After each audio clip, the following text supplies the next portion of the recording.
오늘 말씀을 보면 모든 사람은 죄가 있음을 알 수가 있습니다. 죄가 없는 사람은 없죠. 그런데 죄라는 말을 우리가 별로 좋아하지 않습니다. 일반 사람들은 더욱더 죄란 말을 싫어하죠. 왜냐하면 이 죄라는 용어가 종교적으로만 쓰이는 것이 아니고 사회에서도 쓰는 용어다 보니까 죄인이라는 표현이 일반 사람들이 듣기에 굉장히 거북합니다. 내가 왜 죄인이냐? 다른 종교에서는 죄에 대해서 별로 강조하지 않습니다. 그런데 유독 기독교에서만 죄에 대해서 언급을 합니다. 우리가 죄인이라고 말하고 뿐만 아니라 아무리 착하게 그리고 아무리 올바르게 행동을 해도 모두가 죄인이라고 이야기를 하죠. 그러면 일반 사람들의 생각은 그럼 무엇 때문에 착하게 사느냐? 그냥 하고 싶은 대로 살지. 이렇게 살아도 죄인이고 저렇게 살아도 죄인인데 꼭 착하게 선하게 살 필요가 있냐? 그렇게 말할 수도 있습니다.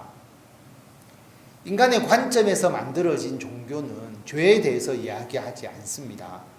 왜냐하면 모두가 죄인인데 굳이 죄에 대해서 언급할 필요가 없는 것이죠. 그래서 사람이 만든 종교는 죄에 대해서 언급하지 않고요.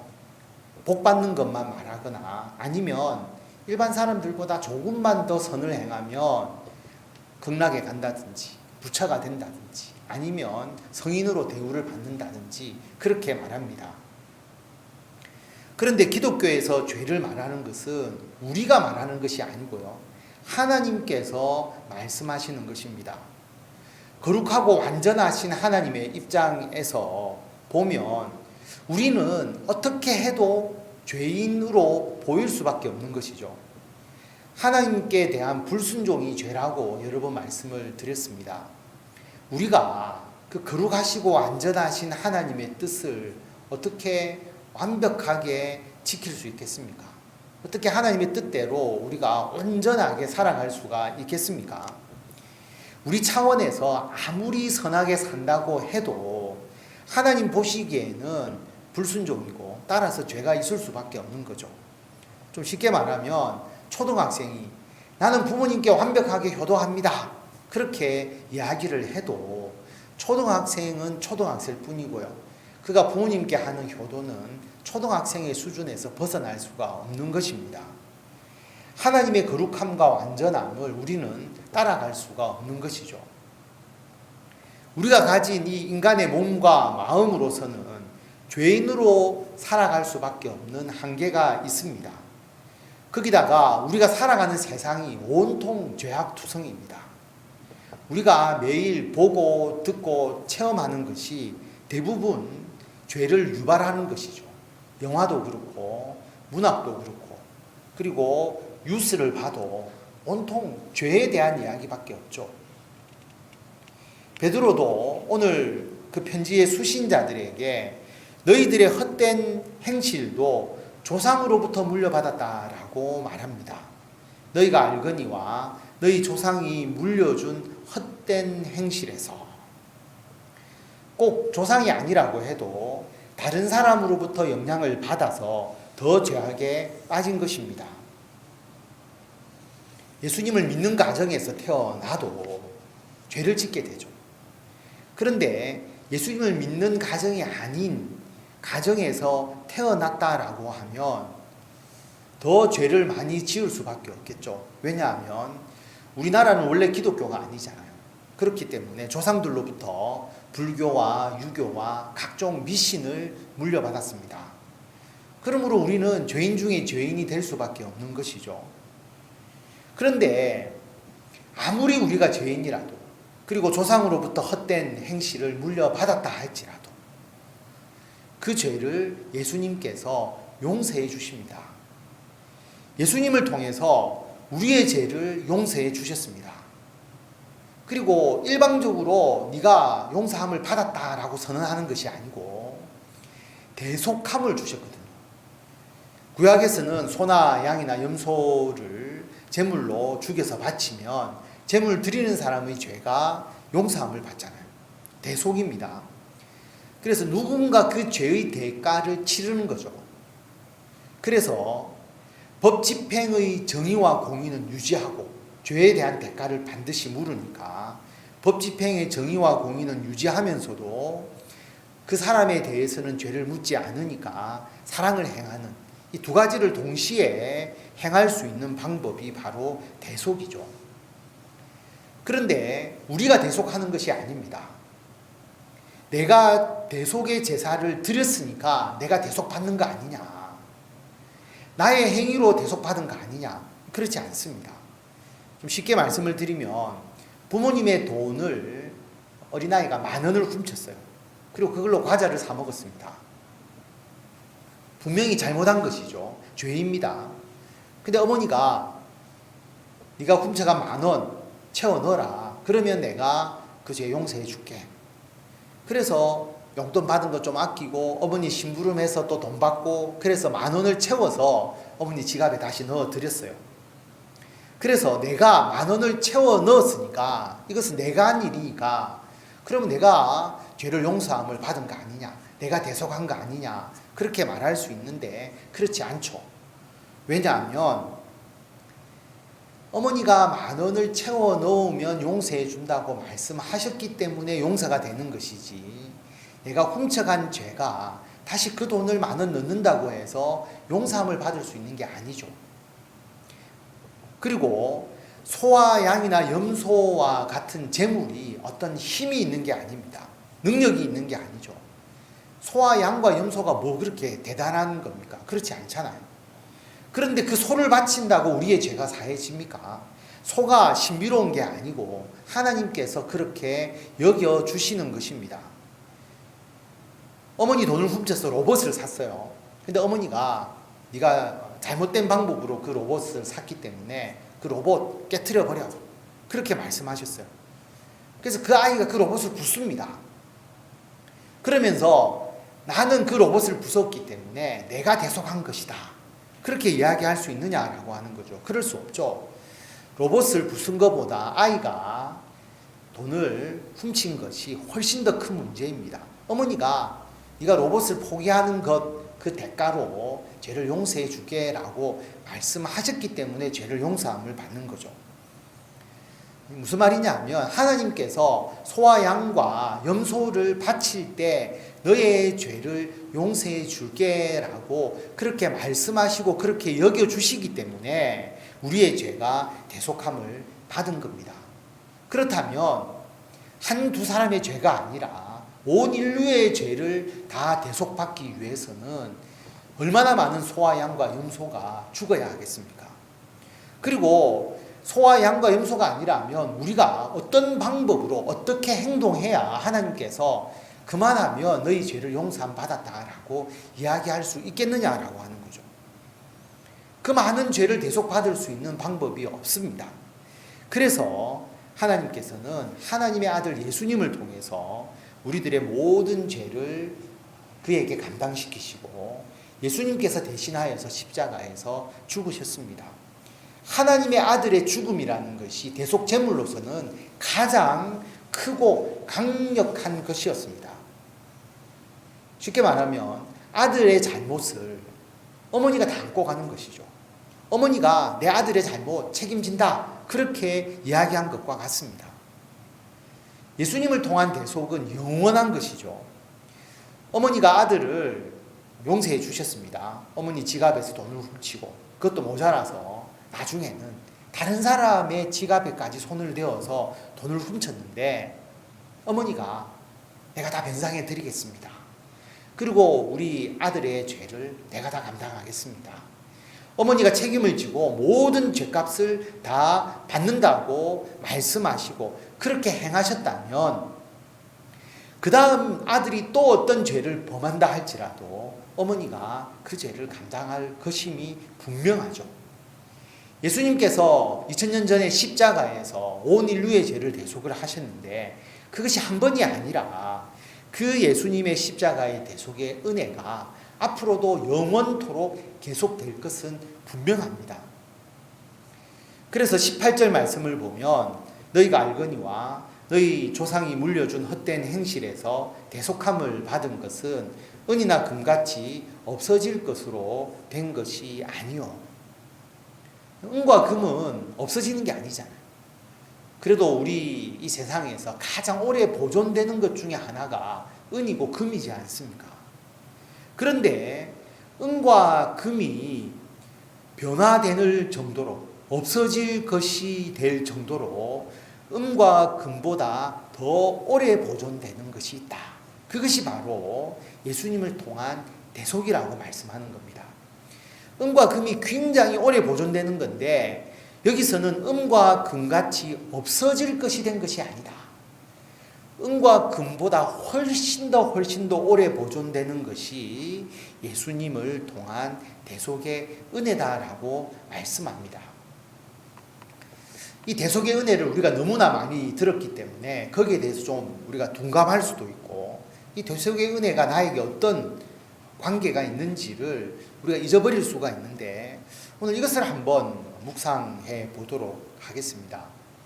우리에게 예수님의 대속의 은혜를 가장 잘 나타내는 상징, 어떤 물건이든지 사건이 무엇일까? 우리 인생에 대한 이야기는 나중에 이야기를 하고요. 일반적으로 우리가 예수님의 대속의 은혜라고 하는 가장 대표적 상징은 십자가이죠. 우리 본당에도 십자가가 있는데, 십자가를 보면 예수님의 대속의 은혜, 이것을 우리가 가장 잘 이해할 수가 있습니다. 그런데 유대인들에게는 예수님 당시에 십자가가 대속의 징표로서는 친숙하지 않죠. 왜냐하면 아직 예수님께서 십자가에서 돌아가시기 이전이고요. 그러면 예수님께서 이 십자가의 대속을 행하신 것을 가장 잘 나타내는 상징이 뭘까? 유대인들에게 가장 예수님의 대속을 나타낼 수 있는 징표가 어린 양이죠. 그래서 19절에 보면 예수님을 통한 대속은 오직 흠없고 점 없는 어린 양 같은 그리스도의 보배로운 피로 된 것이니라. 세례 요한이 예수님을 보고 뭐라고 이야기를 했느냐면, 보라 세상 죄를 지고 가는 하나님의 어린 양이다 라고 말씀을 하였습니다.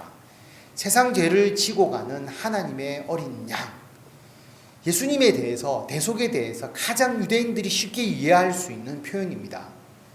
뿐만 아니라 유월절 어린 양, 출애굽의 10번째 재앙이 장자의 죽음이잖아요. 이 장자의 죽음을 피하기 위해서 어린 양을 잡아서 그 피를 문기둥과 문설주에 바른 집은 장자의 죽음의 재앙이 넘어갔습니다. 그래서 장자가 죽지 않았거든요. 어린 양이라고 하는 것은 죄를 대속해 주는 역할을 할 뿐만 아니라 죽음의 재앙을 넘어가게 하는 효력이 있다. 그 의미를 유대인들은 생각하는 거죠.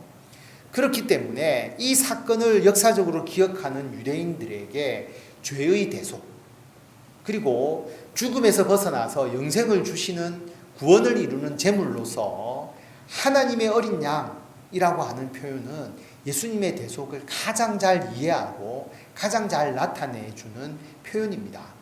그래서 성경에 보면 어린 양 예수, 어린 양이라는 표현이 굉장히 많이 나옵니다.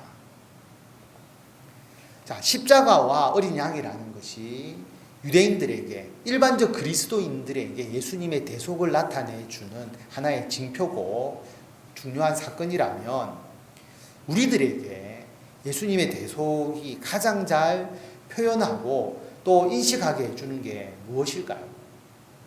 여러분은 무엇이라고 생각하십니까? 예전에 달이라는 영화를 제가 한번 보여드린 적이 있습니다. 짧은 영화죠. 그 영화에 보면 도개교, 다리가 우리 영도 다리처럼 들려 올렸다가 다시 내려가는 다리인데, 배가 지나갈 때는 다리가 들려 올라가죠. 그런데 배가 지나가고 난 뒤에 그 다리를 다시 내려야 되는데, 자기 아들이 그 다리를 오르고 내리게 하는 그 톱니바퀴에 아이가 끼이죠. 그런데 기차가 오고 있습니다. 그래서 다리를 내리면 아들이 죽고, 다리를 내리지 않으면 수많은 사람들이, 기차를 탄 수많은 사람들이 죽게 되는 그런 상황에서 아버지는 아들을 희생하고 기차에 탄 수많은 사람을 살리죠. 다리라고 하는 하나의 상징. 근데 그것도 영화니까 다리를 볼 때마다 여러분이 예수님의 대속을 느끼느냐? 그럴 수도 있고 아닐 수도 있죠.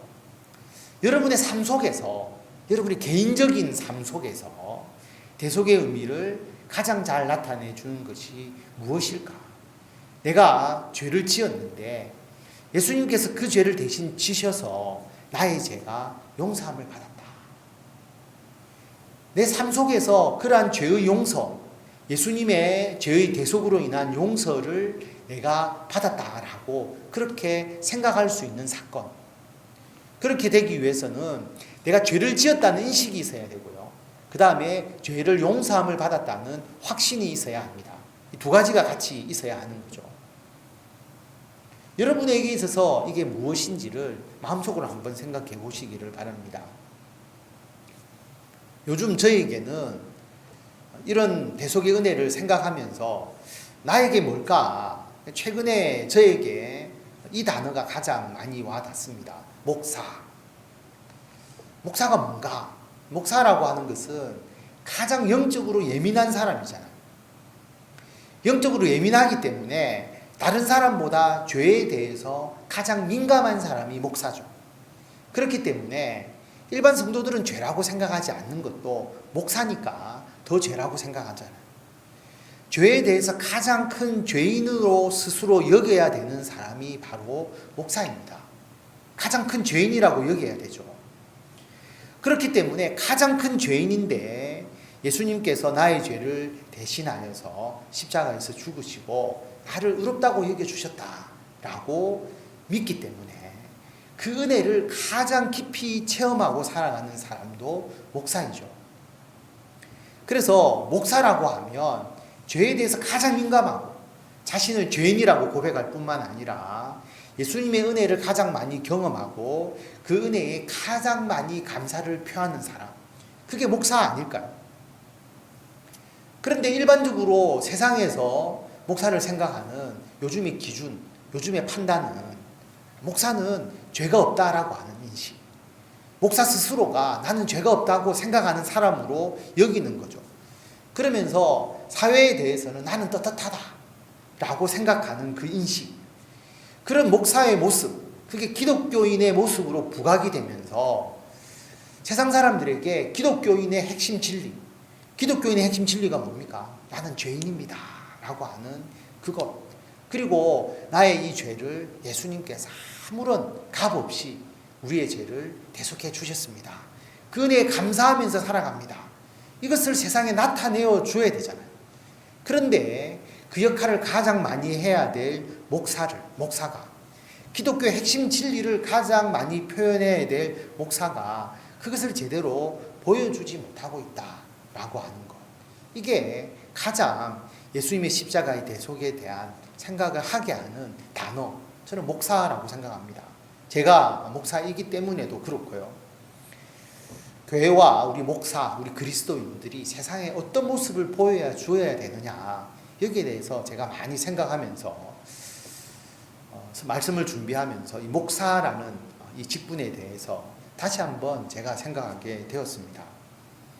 여러분은 어떤 것인지 한번 마음속으로 여러분의 과거의 삶, 또 지금까지의 삶을 돌아보면서 예수님의 그 십자가의 대속의 은혜를 가장 잘 나타내는 사건, 또 단어, 또 어떤 물건, 징표, 뭐가 있는지를 한번 생각해 보시기를 바랍니다. 우리들에게 있어서 예수님의 십자가 대속에 대한 확실한 은혜가 없다면 우리의 신앙의 기초는 흔들리게 됩니다. 그러나 나는 죄인입니다. 그런데 예수님께서 나의 죄를 대신하여서 십자가에서 죽으셨습니다. 예수님께서 나의 죄를 대신하여서 그 죄를 지시고 나의 죄를 용서해 주셨습니다. 그래서 나는 이제 의롭다고 인정받게 되었습니다. 예수님의 은혜에 너무 감사드립니다. 이 신앙이 있다면 어떤 경우에도 믿음을 잃지 않고 그리스도의 향기를 세상 가운데 나타낼 수가 있습니다. 20절에 보면 그는 창세 전부터 미리 알린 바 되신이나 이 말세에 너희를 위하여 나타내신 바 되었으니, 그는 예수님을 말하죠. 창세전부터 미리 알린 바 되시니라 라고 말합니다. 다시 말하면 하나님은 창세전에, 이 세상을 창조하시기 전에 예수님을 구원자로 미리 계획하셨다라고 하는 겁니다. 예수님이 안 계시는데 구원자로 계획할 수는 없잖아요. 그러니까 창세전부터 예수님께서 하나님과 함께 계셨죠. 그러니까 구원자로 계획하셨습니다. 하나님만 계획하셨나요? 예수님도 그것을 아시니까 예수님도 함께 계획을 하신 겁니다. 하나님의 아들이신 예수님의 죽음을 통한 대속, 이 세상의 창조 이전부터 또 이 세상의 창조와 더불어서 계획된 것입니다. 이게 쉽게 이해가 되십니까?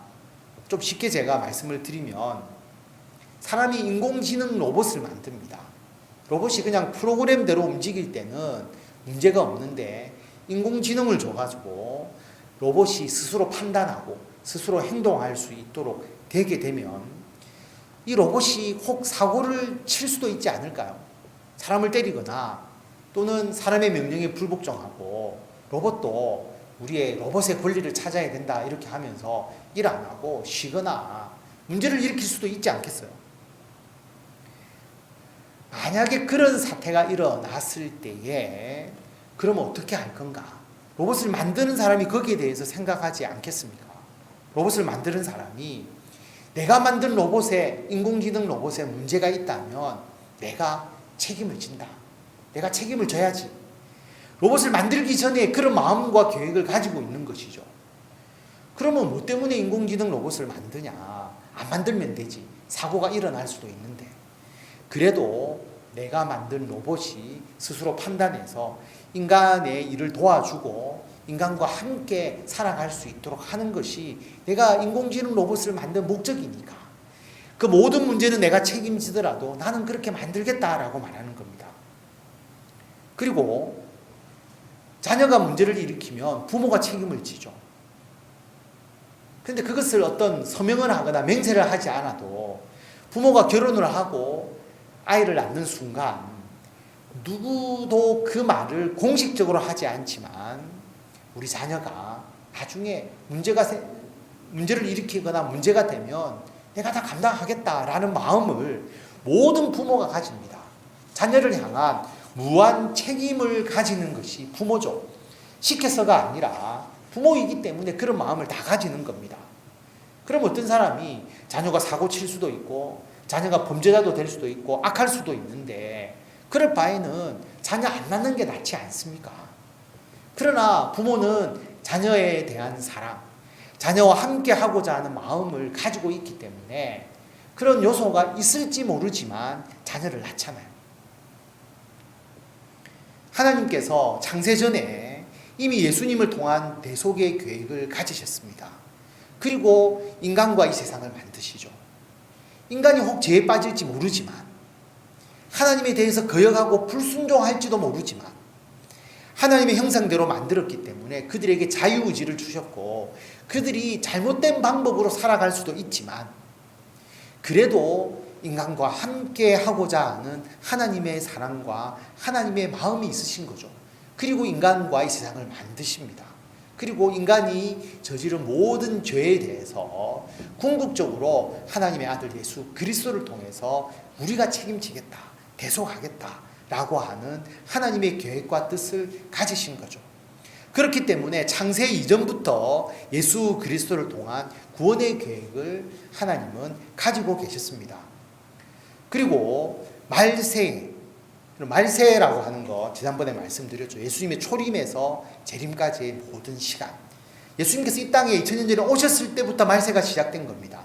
그러므로 말세에 예수님께서 이 땅에 오셨고 실제로 십자가의 대속의 죽음을 통해서 그 구원을 나타내셨습니다. 그리고 예수님께서 재림을 통해서 그 구원을 완성하시죠. 하나님의